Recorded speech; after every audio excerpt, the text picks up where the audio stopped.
Hey, what's up, everyone? This latest patch isn't one of those massive updates that completely reshapes the game, but it does focus on cleaning up several problems that have been affecting co-op gameplay, tutorial prompts, and some unexpected map behavior.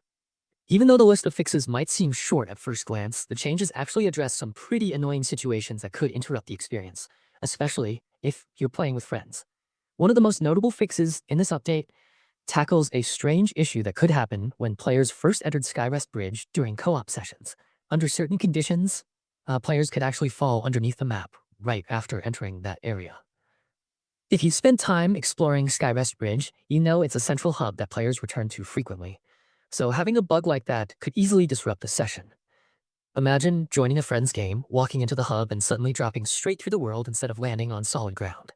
Not exactly the heroic entrance anyone wants. The developers have now corrected that problem, so the transition into Skyrest Bridge during co-op works as intended, preventing players from slipping into the void beneath the map.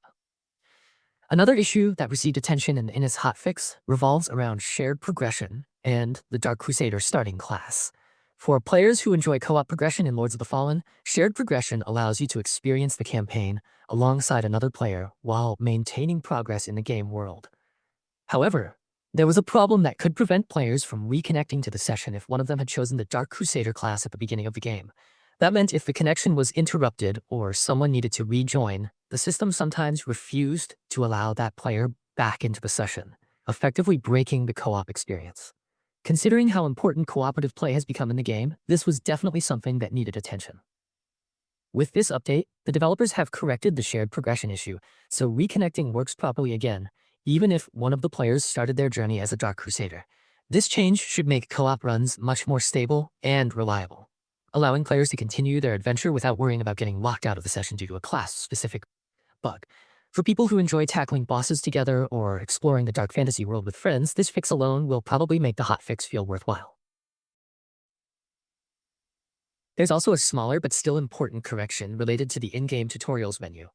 Some players noticed that certain button hints displayed there weren't accurate, which could be confusing, especially for newer players who rely on the tutorials to understand the mechanics. When a tutorial shows the wrong button prompt, it can lead to players thinking they're doing something wrong, when the real issue is simply incorrect information on the screen. The developers have now corrected those button hints so they match the proper controls, ensuring that the tutorial guidance actually lines up with what players need to press during gameplay. Even though that change might sound minor compared to other bug fixes, it actually improves the early experience quite a bit. Tutorials are supposed to help players understand systems like combat actions, interactions, and movement mechanics. If the instructions are inaccurate, that learning process becomes unnecessarily frustrating. With the corrected button hints in place, players should now see the proper control prompts in the tutorials menu, making it easier to follow along and understand how certain mechanics work. What's interesting about this hotfix is how focused it is on quality of life improvements, rather than sweeping gameplay changes. Instead of introducing new mechanics or balancing adjustments, the developers have concentrated on resolving issues that could interrupt the overall flow of the game. Bugs that cause players to fall through the map, prevent reconnections in co-op sessions, or display incorrect instructions might not sound dramatic on the surface, but they can definitely break immersion and cause frustration when they occur repeatedly. For co-op players in particular, stability fixes like these are extremely important. Lords of the Fallen places a strong emphasis on cooperative gameplay,